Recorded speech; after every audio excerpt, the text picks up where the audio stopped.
carrots in too little space, and you have to end up thinning the carrots. What happens to the carrots when you thin them? Oh, just open one end at a time. What you're doing, maybe you got 4 or 5 carrots in a place where you should have 1, so you're pulling 3 of them out, and you practically destroy the last one as well. You really hurt them. It's not worth it, believe me. But if you don't, you end up with no carrots because all you got is a skinny little root. They've got to have that space in order to grow. I got a question. Yes, David. You want us to fill this to the top, or? I don't care how full you fill it so long as you do the sand the same height. Because it's going to be too heavy for sand. Yeah. Yeah. What he's doing now, folks, let's just switch gears here for a minute. He's now filling this grow box with sawdust and sand, and he's going to be doing it 2 parts sawdust, 1 part sand. Or he might go as much as 40-60 or 75-25. The ratios are not exact. You get some choice in the matter. Is that amazing? And as a matter of fact, you don't have to use sawdust. You can use peat moss or perlite or pine needles or rice hulls or coffee hulls or coconut husks, coconut coir as they call it. You got choices, you see, in that somewhat. But what you want is in that range of the absolute maximum 50% sand, and we like 1/3 to 1/4 sand by volume. That can change somewhat based on the coarseness or fineness of the materials. You'll learn this as you go along. Follow the book, pick a percentage, and do it, and then you'll find what you like best, what works the best for you.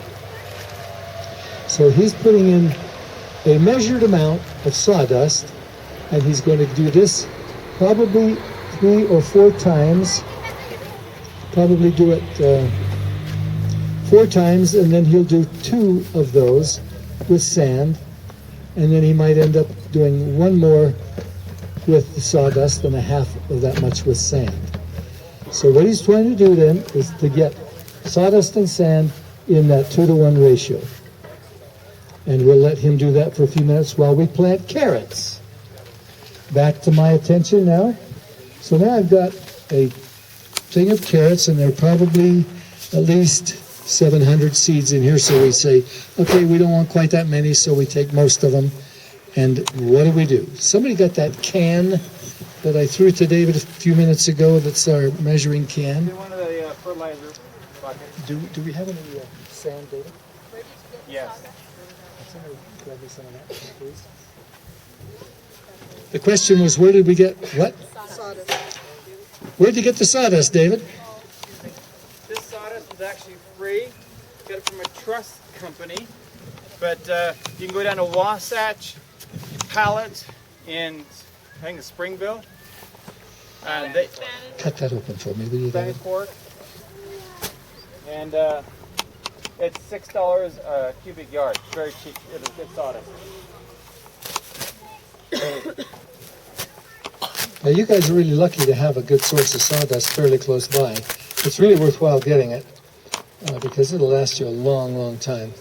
You might have to supplement a little bit each year, but this will, Jacob grew in the same stuff for 25 years.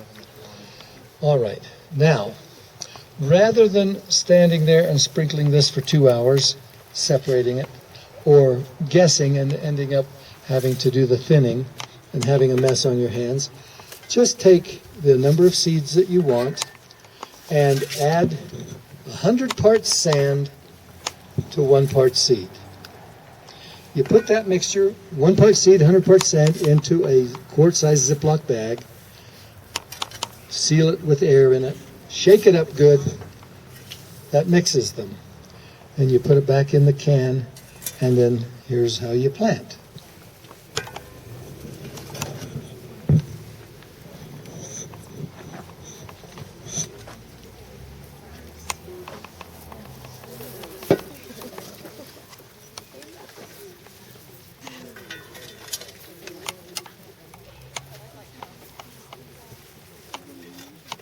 You don't learn that in graduate school. Now this is way too high tech for graduate school. What was the ratio again? 100 parts sand, 1 part seed. Does that change with different seeds? 100 parts sand to 1 part seed. Small seeds only. Large seeds, you don't have to mix them because you can basically place them at the distance they need to be placed. So what's the 100 parts The sand. Well, let's just give you an example. If you have got a gram of seed, you have 100 grams of sand. Your scale comes in. That's yeah, that's a handy thing. Now, 100 grams is about close to 4 ounces, between 3 and 4 ounces. So you could put a half a cup of sand and a gram of seed, mix that thoroughly. And you got to be careful. You sprinkle it lightly. You still don't want to put it all in one place, do you? I'm supposed to have this entire thing down and back. What does the sand do exactly? What does it do? It separates the seeds so that you're not placing them one at a time, or conversely, dumping a whole bunch in one spot. It helps you spread them out, that's all.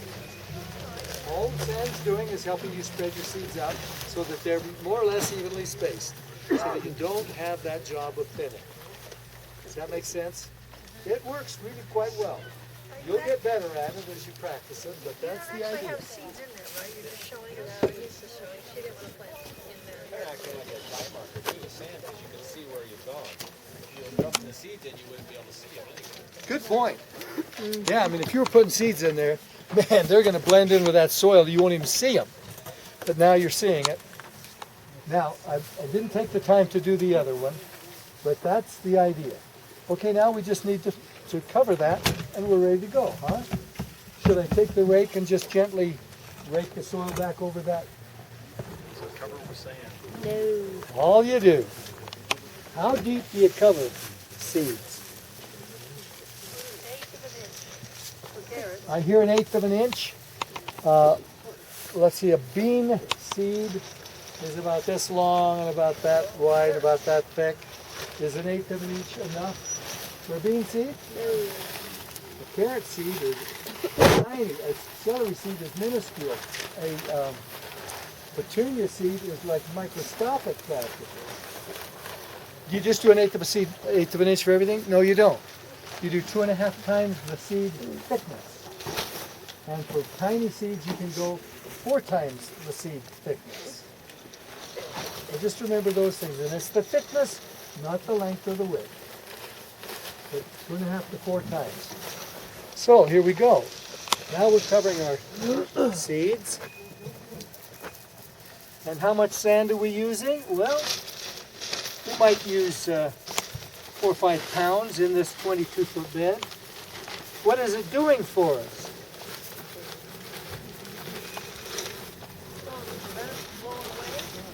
It helps them from blowing away, yeah. It covers them to protect them, but it prevents you from having the plant have to go through hard clay soil. That's the issue, you see. When a plant has to try and, you know, a seed has plenty of energy in it to produce a root and a set of seed leaves. And those seed leaves are tough and they're designed to go through the soil. But it doesn't have unlimited energy, and if that soil gets hard or dry or whatever, the plant will die before the seed leaf gets through the soil. So this helps make that much easier on the plant. Now, the last thing that you do is you go to Joann's or Walmart, someplace like that, and you buy yourself a little bit of burlap. And then you cut that burlap 12 inches wide and make it the length of your bed, and you dip it in a 5-gallon bucket of water so it gets nice and wet, and you lay it out on the seeds, and you water through the burlap. You got no movement of your seeds. You see, if you move that seed as it's germinating, you kill it. But if you keep it from moving and keep the water from washing it away, then you get great germination. You see how the Mittleider system is a recipe. Every step is accurate, you know exactly what you're doing, and you don't waste anything. There are questions somewhere. Yes. Sorry, I was just gonna ask, do you keep watering your seeds every day? Re-wet the burlap or? Yeah, you water right through the burlap. You water every day and wet through the burlap. You watch every day. You look, and when you first see the first tomato plant or carrot, what are we growing? First carrot coming above ground, you water that last time and take it off. You don't leave it, because if those carrots start trying to grow through the burlap, then you take the burlap off and you pull them out of the ground. So when you see the first one, then you remove it. The question here. Yeah. Yeah. Okay, so that's how we plant small seeds. Suppose you're planting bigger seeds. Okay, I need some help. There's some bags of sand in the garage. If so, I can just get a few guys to bring those over to the wheelbarrow down here, I'd really appreciate it. And what he's doing is he's putting them in the wheelbarrow first for one reason only. That is to measure. So that he's got an idea of what the ratio is. He wants to have that. It's by volume, not by weight. It's by volume, not by weight. Yes, by all means. You'd have a very minuscule amount of sand if you were doing it by weight, because the sawdust is very, very light. So the volume is 70-30 or 60-40? Whatever you choose. It can be as much sand as 50%. I don't like that. I've never used that much. As little as 75% sawdust and 25% sand between those two ratios. Yes, ma'am. How much water do you put on the seeds? You cover them with the sand and the burlap, but then how much do you water them?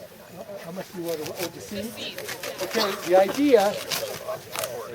I better have the microphone over here. The idea when doing your watering, folks, is to bring the soil to field capacity. Everybody understand that? Good. Okay. Field capacity just means that the soil will not hold any more water. And so when you see standing water, then you know that the soil has reached field capacity and you got enough. So that's the simple answer. Just when you got standing water, you got enough. Make sense? Where do you get the sand?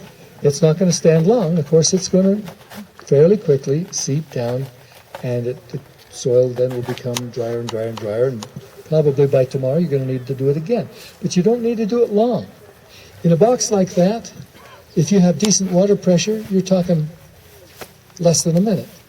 Soil bed like this, it depends. If you're watering with a hose from this end, it'll take it a while to go down to that other end. If you're using the automatic watering that we'll show you here in a few minutes, again, it may only be 20 or 30 seconds to water it, I have a question. depending on your pressure and whether you're bringing your water out of a 1/2 inch source or a 3/4 inch source or a 1 inch source, because you get a lot more water the bigger your source is. Yes, ma'am. So let's say that in that box they had dirt instead of that. How much water does one of dirt take more water, or does that require more water? Does one require more water than the other? Okay, this is going to be too heavy to dump. If you guys can get in trouble, we're just spreading this out. Question is, does sawdust and sand require more water than dirt? Just half the box. Short answer, probably yes. Shovels and spread But it out. has the benefits of It has benefits of not having any seeds, bugs, diseases. It's light and airy, fun and easy to work in. It drains easily. It warms up in the spring quicker. It cools off in the summer because of the moisture through that airy mix, Does kind of it- like a swamp cooler. Can weeds still grow in there? Or It could. but not very They likely. could, but you're starting with 0 weed seeds. Okay. So that's one of the big advantages too. And it's so easy to do the weeding. You just see a weed and pluck it, or use your hoe if there are more than a few. And what was the ratio of the sand to the sawdust? That was, Okay, it's in the book. sorry. I say between 1/3 and 1/4 sand by volume. So what I'm trying to do is 2 parts sawdust to 1 part sand is what I'm trying to do right Okay, what he's doing, 2 parts sawdust, 1 part sand by volume. Now notice that he put the sawdust down first. There's an important reason for that. The sand is heavy. If you put the sand down against the dirt at the bottom, you'd have a devil of a time trying to mix the sawdust into the sand. Sawdust. So you put the sand on top of the sawdust, and it's a lot easier to mix those two together that way. Okay, so we need Now they're taking a little more time here than you might do in your garden. You might find that you could figure, okay, that probably is about a half a cubic foot, and that barrel, or that wheelbarrow is 6 cubic feet, so that means it would take 12 of these to fill that up. I'm just putting numbers out. So then if you want one of those with 6, you would want 6 of those with a half. Does that make sense? 6 of those to one of those full. You see, you get your own measuring devices, your own things, and you just figure out what that ratio is and do it. I have a question. Yeah. Down your box and filled it with the sand and the sawdust. How often, if ever, do you ever redo it? That new sawdust? Okay. Question is, once you've got that thing filled with sawdust and sand, how often do you have to replace that? You really need to replace it the 12th of never. Jacob grew in the exact same material for 25 years and never changed it. He supplemented it a little bit as the sawdust decomposed and became more compact, more dense. He would add maybe half an inch to an inch more material occasionally, but you never have to replace it. The only thing that would make you have to replace it is if you got disease in your soil. And you and I are going to be using the cultural practices of the Mittleider system of growing so that you don't get diseases. And one of the things that you've got to remember to do is do not accept seeds or seedlings from an unknown source. So what that means is if you got a neighbor growing stuff, you are taking a chance if you bring his seeds or seedlings into your yard. Because if he has any disease, you'll bring that disease into your garden and you may never get rid of it. If you've got seeds, somebody on the internet is saying, I got these great heirloom seeds, it's called black crim and it's so wonderful. And I'll give them to you for $0.05 a dozen or whatever. What a deal, huh? If that guy has disease in his garden, you've just cursed yourself forever with disease in your garden. Unless, and here's the big unless, you take those seeds, you put them in the toe of a woman's hosiery. You then heat some water on the stove with your candy thermometer to 130 degrees. You put the seeds in the water and you start the timer and you maintain that water at 130 degrees for 26 minutes. At the end of that time, you take them out, you get them on a piece of paper towel, dry them out thoroughly, and then plant them. By doing that, you have killed the disease organisms that might be in that seed. Another way of doing it might be to have a fungicide take some fungicide and some lime or gypsum powdered, and then mix those together, and then coat your seed with the fungicide. And that can protect your seed against, your seedling against the disease. So those are two things that you can do. But as a general rule, I don't recommend you take seeds or seedlings from an unknown, uncertified source. Much better to grow your own or to buy them from a regular nursery. Okay, what they're doing now is they're continuing to fill it and continuing to put a little sand and a little bit more sawdust so that they can get that thing all the way filled. And did I just hit you? No, it was this thing I hit, wasn't it? Okay, we were talking about planting seeds. Let's just suppose now we don't have carrots in this bed now. We're going to plant beans or peas or something in this bed. That's a big seed, so you don't need to mix it with 100 parts sand, but you do want to make sure that you're getting proper placement of your seeds. Whether you're planting seeds or seedlings, this is a great tool. I recommend it highly. Jim, do you want this water? We mix it? Please, yes. Can we get someone with a hose, and let's start watering this as we mix it. We're just turning it. If you can just get shovels, we're just turning the sawdust. You want to turn it gently and deeply, and you want to do it without spilling any on the dirt outside, if possible, to the extent possible. Now, so now we're going to be planting big seeds. And we're going all the way down, just straight down, and then you turn it over. You want it in the middle this way or on the side? Whatever works for you. Just try and get it mixed, sawdust and sand, evenly mixed. Do it thoroughly. You might need to do it quite a bit. What was the question, man? I didn't make it. I've made a whole bunch of them just like it, though. Yeah, I think David made this one, didn't you, David? Where'd he go? Yeah, I think he made that one along with the home teacher. I've forgotten your name, sorry. The noble guy over here. His efforts have been noble this weekend, for sure. All right, so what we've got now is one side is 6 inches, the other side is 7 inches. How do you make it? It's in the book. All you do is go buy 1/2-inch doweling rod. I believe they come in 4-foot lengths. You'll cut those 2.5 inches long. You'll sharpen one end. You use either a rasp or a grinding stone or something to sharpen the one end. You then drill the wood, and this is a 2x2. Again, you want to gun-sight it. Make sure it starts out nice and straight. And I highly recommend that it be painted.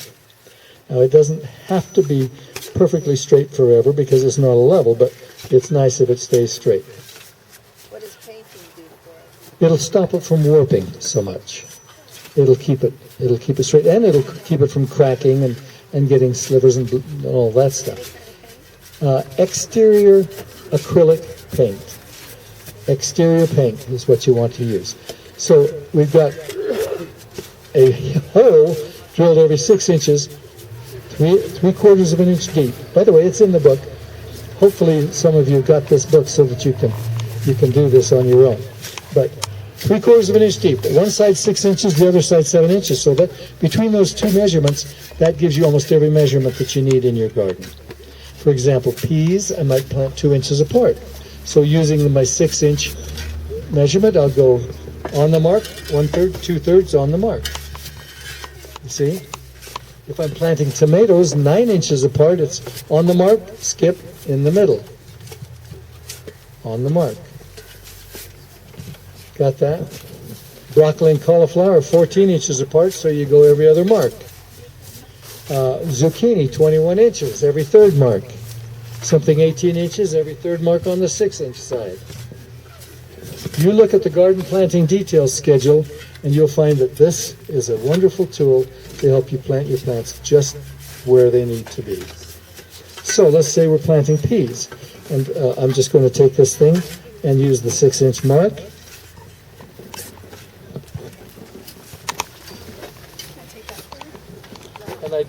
And I do that the entire length, and then I put my seeds in the furrow or along the edge at the base of the ridge on the mark, 1/3, 2/3 on the mark, 1/3, 2/3 on the mark, you see. If you're planting pole peas or pole beans, you're only going to plant them on one side, and you're going to plant them close together. For example, pole beans probably should be about 4 inches apart. But you're going to plant them only on one side, so you're going to plant them 2 inches apart, half the distance, and then you're going to send them, just hold this, you're going to send the first bean plant that direction, the next bean plant this direction, so that as they grow, they become 4 inches apart, even though they're planted 2 inches apart. Does that make sense?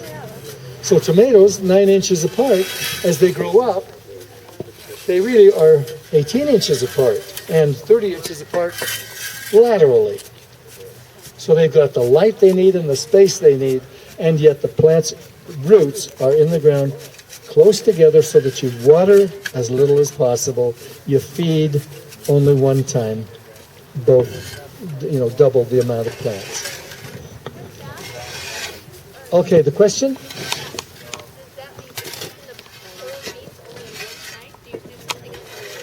Well, the question is, if you're planting vertically and you're only putting the vertical plant on one side of the bed, what do you plant on the other side of the bed?